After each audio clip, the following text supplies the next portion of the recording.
Yo! Video games. Well, here it is, everyone. Here's our Switch Pro, or not Pro as I guess it turns out. Switch is having a new system come out. Nintendo just decided to unceremoniously announce this thing via a Twitter update, just like they did the Switch Lite, and here it is. It's got everything that the rumor said except a power upgrade. And I know internet's probably going into a feeding frenzy. It probably looked a lot like someone dipping a cow leg into the Amazon right now with the piranhas, but you know what? Here's the crazy thing. I'm just not that upset. I can't find it within me to be that crazily angry about it. But I do think there's a lot of things to sort of think about and talk about here. For one, you know, let's talk about like the things that I think are the mysterious aspect of it, which was everything that the rumors have been pointing to were right except for the most important feature. For months we had heard about it was going to use an OLED screen. That is true. We had also heard, it only came out from one report, that it was going to have an internal LAN cable, and that was true. I think it has a little bit more internal memory for downloading stuff. I think it's, what is it, 64? I don't know if that's better than the original, because, you know, even 64 is really not enough. You're going to have to get a little micro SD card expansion no matter who you are. So I don't know if that's better or not, but cool if it is, yada yada. But here's the thing, yeah, it doesn't super sample up to 4K. It doesn't have any faster GPU, CPU, nothing. And that's not true, which was one of the keystone features of every article.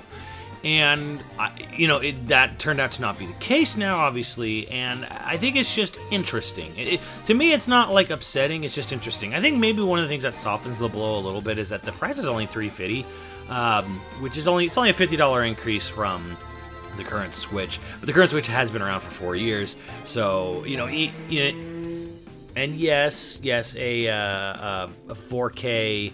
or I'm sorry, just an upgrade, even with an OLED screen, you would kind of expect there to be a little bit more, you know, but whatever. OLED screens are fucking amazing, especially if you've ever, you know, played on a launch model Vita or, you know, seen a newer TV. That is, to me, very exciting. I think it's very cool that we're still getting an OLED screen model. I actually really enjoy that aspect of it, but yeah, all that being said, $350 is, you know, a very, very slight increase to price.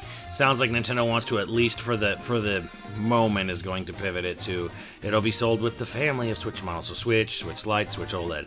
And I guess we can officially call this Switch OLED now. Whatever. It's just mysterious to me that there would be so much reporting.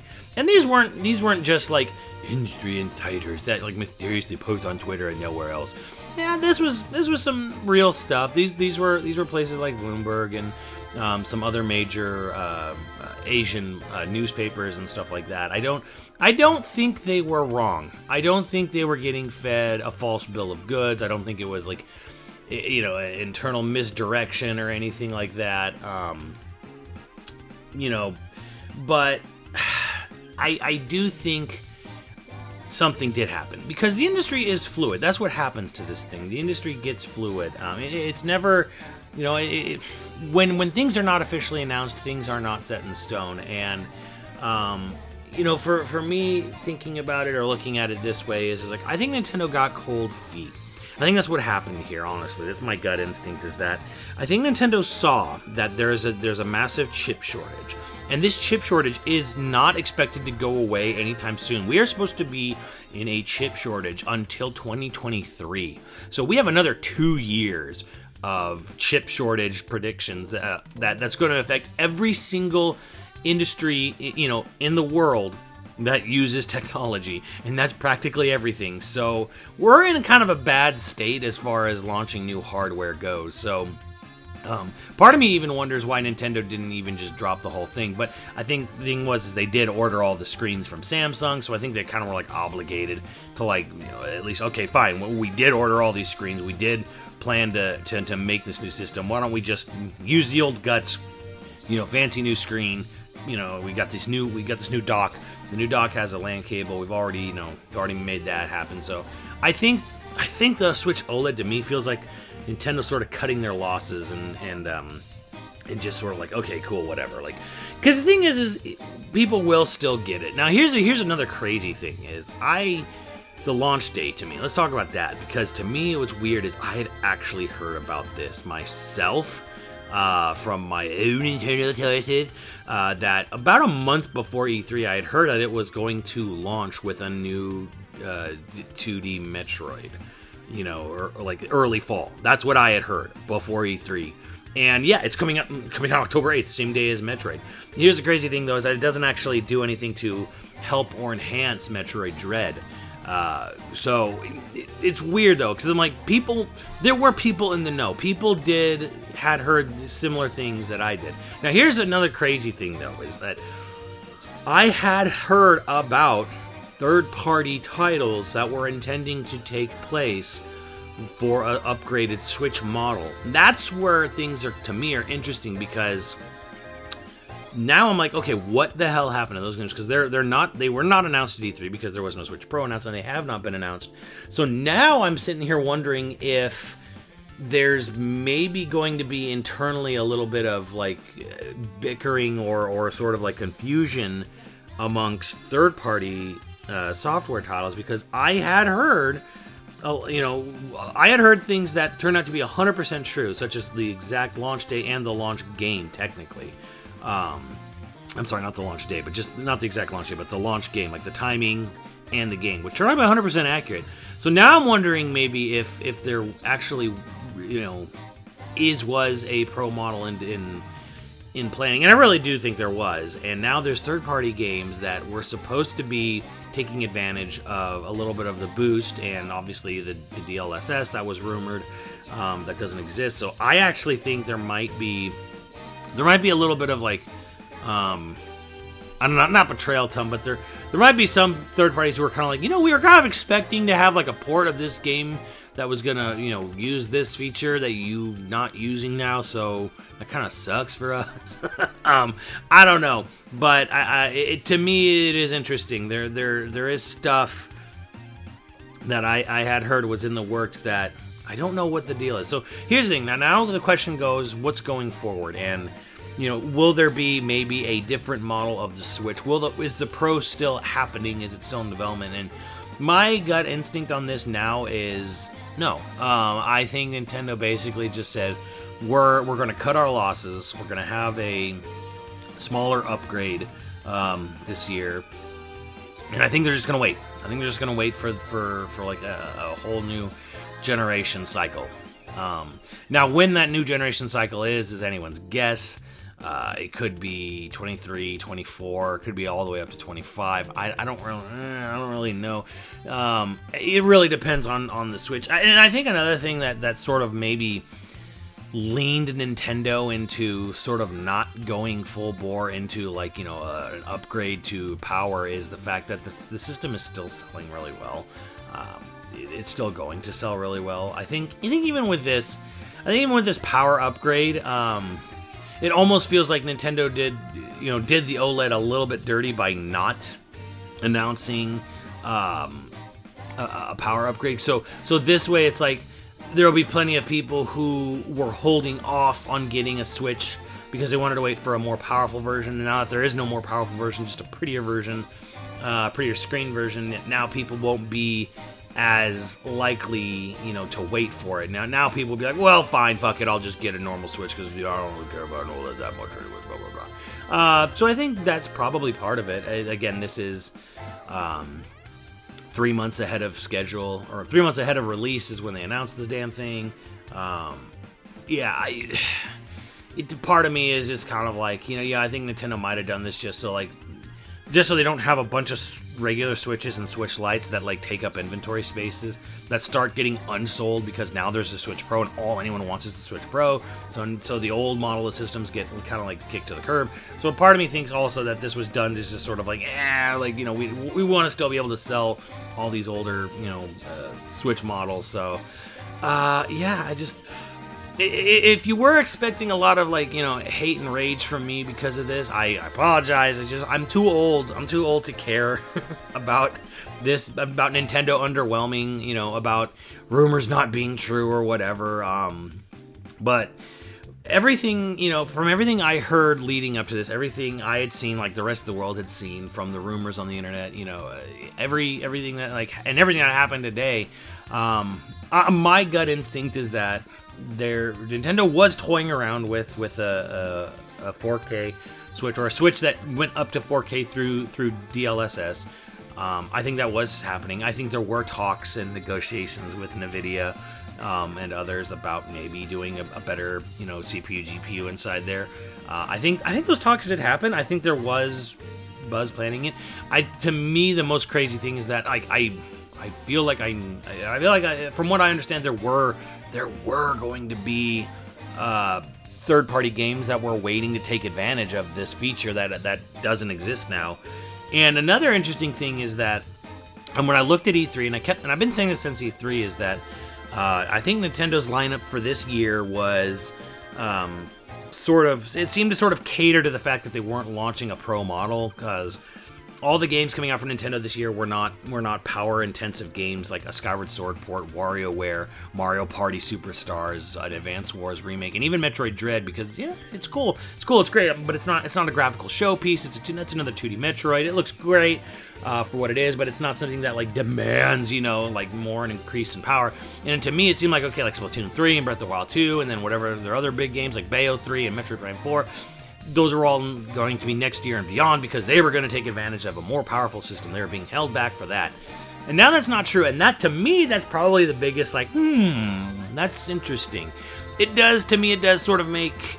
I think the writing was a little bit on the wall with that Breath of the Wild 2 trailer, and a little bit with the Splatoon 3 trailer, where they both looked good, but they both look like marginally improved graphically from their previous games.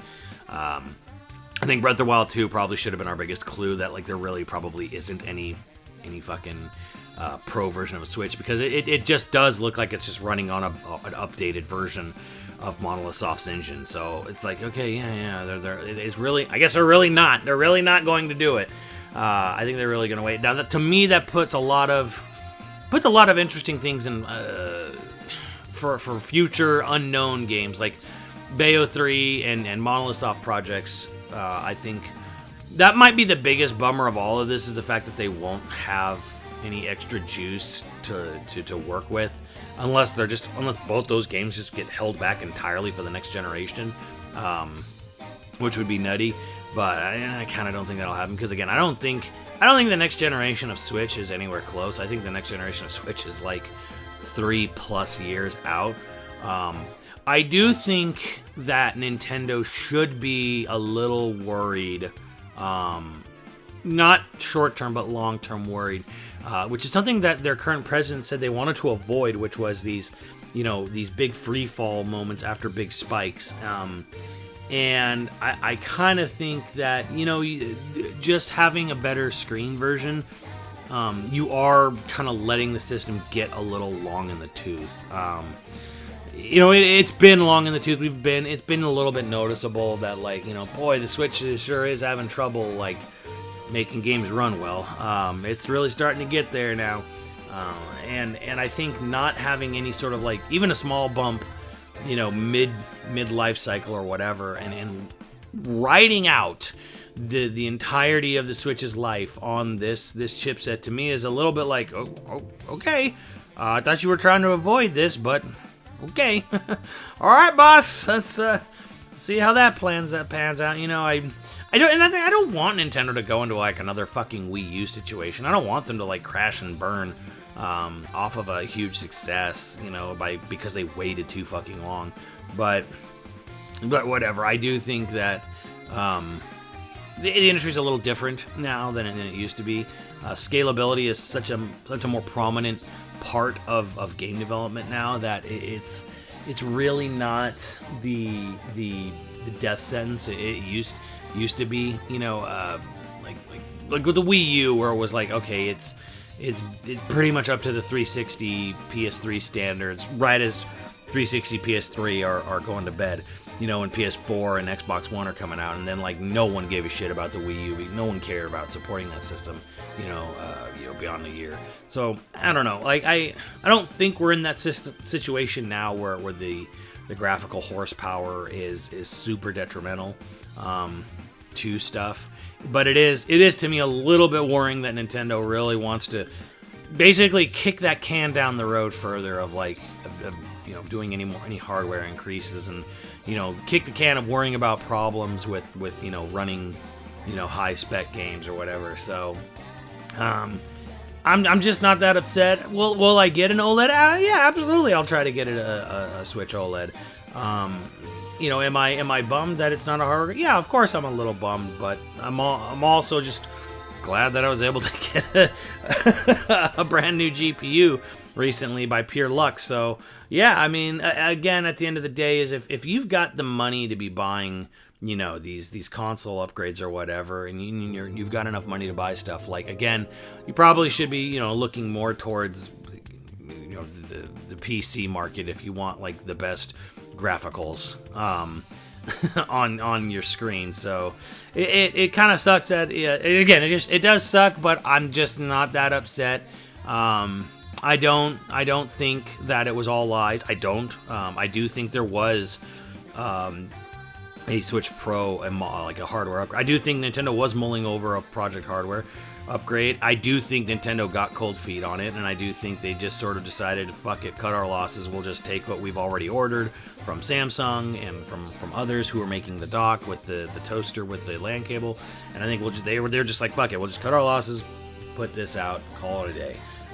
I do think that. Yeah, you know, I'm sure a lot of people will think, you know, it's bullshit, you never had it and he says it's wrong. Okay. Believe what you want, but either way, to me, I'm like, okay, that's what it is. $350 is not a terrible price for me. A $50 increase from the original. Okay, whatever. I think this is a bit of a gamble for Nintendo, honestly, because I do think that when the bubble bursts on the Switch altogether, and it will happen eventually, people will grow tired and bored of the Switch. And I mean that in the mass casual market, not the hardcore market that's listening to this video. But, you know, Reggie kept saying, like, Switch is not a fad, Switch is not a fad. Here comes 2010 rolls around, and, you know, has a pretty good year, and then 2011 rolls around, and then Switch just suddenly or I'm sorry, I'm talking about the Wii. Forgive me, guys. Reggie kept saying how the Wii was not a fad. The Wii was not a fad all the way up, and it seemed like he was right. The Wii was not a fad. It kept selling well, and then 2011 rolled around, and no one cared about the Wii anymore. And it died, and even completely by 2011. So I do think there is a very likely chance that something like that shit'll happen with the Switch. Like, one day it'll just stop being the massive phenomenon that it is, because everyone who wants one has one, and everyone's kind of bored with it. And I think Nintendo needs to be worried about that, because they don't have at least from what we know, they don't have a planned like hardware upgrade for the games. It's just, here's one with a better screen. Cool. Yeah, I think Nintendo is in a little bit of danger of kind of like repeating past mistakes that they said they were trying to avoid with this. But again, the world's kind of a different place, you know, since, you know, from the year ago. Things are in sort of flux turmoil. There is a massive chip shortage, and I think, you know, Nintendo kind of just got cold feet from that and said, fuck it, you know, better screen, call it a day. But yeah, let me know what you guys think, and I'll see you on the channel later, dudes.